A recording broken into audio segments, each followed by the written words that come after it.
नमस्कार, आप देख रहे हैं न्यूज 18 बिहार झारखंड। मैं हूं आपके साथ रुचिका राज।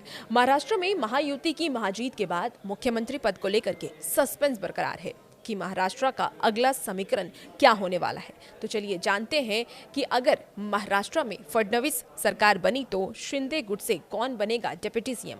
आने वाले वक्त में क्या होगी एकनाथ शिंदे की भूमिका और किन नेताओं की लग सकती है लॉटरी। तो अभी तक भले ही मुख्यमंत्री के नाम का ऐलान नहीं हुआ हो, लेकिन बीजेपी के नेता देवेंद्र फडणवीस रेस में सबसे आगे बने हुए हैं। बीजेपी की तरफ से ये भी कहा जा रहा है कि केंद्रीय आलाकमान जो भी फैसला लेगा उसमें जनादेश का सम्मान होगा। महाराष्ट्र बीजेपी चीफ चंद्रशेखर ने ये कहा है कि महाराष्ट्र के हित में योग्य फैसला होगा और इससे आगे निकलते हुए केंद्रीय मंत्री रामदास ने ये साफ कर दिया है कि देवेंद्र फडणवीस ही सीएम होंगे। महाराष्ट्र में मुख्यमंत्री की ऐलान में भले ही देरी हो रही हो, लेकिन अब आपको बता दें कि शपथ ग्रहण की जहां तक बात है, शपथ ग्रहण 2 दिसंबर या उसके बाद होने की संभावना जताई जा रही है। अब ऐसे में सवाल ये खड़ा होता है कि सियासी गलियारे में जो इस वक्त चर्चाएं तेज हैं, अगर वो सही निकले तो शिवसेना से डिप्टी सीएम कौन होगा। क्यों शिंदे के डिप्टी सीएम बनने की जो संभावना है वो बहुत कम है, क्योंकि एकनाथ शिंदे मुख्यमंत्री थे और अब वो उप मुख्यमंत्री नहीं ही बनेंगे। ऐसे में उनकी संभावना बहुत कम जताई जा रही है। तो अगर ऐसे में एकनाथ शिंदे डिप्टी सीएम नहीं बनते हैं तो उनको और क्या जिम्मेदारी मिल सकती है। आपको बता दें कि राजनीतिक गलियारे से जो खबर आ रही है उसके अनुसार अगर 2 तरह की अभी फिलहाल जो है चर्चाएं चल रही हैं।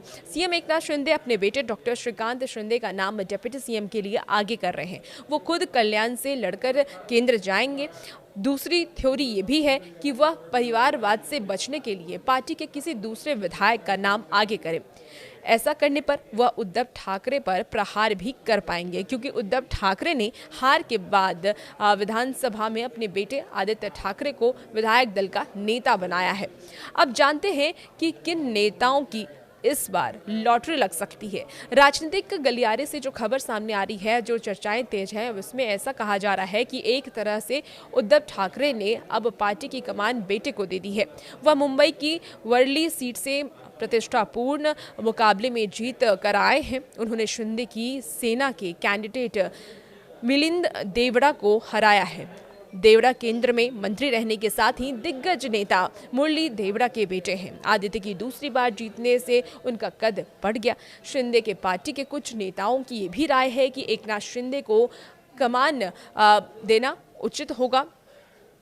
शिंदे लोकसभा चुनावों में तीसरी बार जीते हैं और एनसीपी से अजीत पवार का डिप्टी सीएम बनना भी तय है। ये भी कहा जा रहा है कि फडणवीस के सीएम बनने पर शिवसेना को एम विभाग भी मिल सकता है।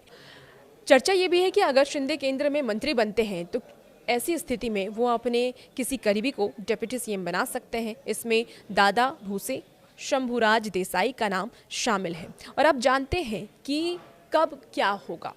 तो मुख्यमंत्री एकनाथ शिंदे के इस्तीफा देने के बाद अब नई सरकार के गठन का रास्ता लगभग साफ हो चुका है। 29 और 30 नवंबर में नवनिर्वाचित विधायकों को शपथ दिलाए जाने की संभावना भी है और इसके 2 दिन के बाद यानी कि 2 दिसंबर के बाद शपथ होने की उम्मीद जताई जा रही है। महायुति में शामिल शिवसेना और एनसीपी एकनाथ शिंदे और अजीत पवार को विधायक दल का नेता चुना जा चुका है, लेकिन बीजेपी यह औपचारिकता पूरी होनी अभी बाकी है, क्योंकि बीजेपी की तरफ से जब तक औपचारिकता पूरी नहीं होगी तब तक किसी भी चीज़ पर सिर्फ संभावना ही जताई जा सकती है। इसके बाद महायुति के नए मुख्यमंत्री का नाम तय होगा। सरकार बनाने का दावा पेश किया जाएगा। तो फिलहाल देखना होगा कि महाराष्ट्र के नए सीएम कौन बनते हैं। और भी ऐसी वीडियोस के लिए बने रहिए न्यूज़ 18 बिहार झारखंड के साथ।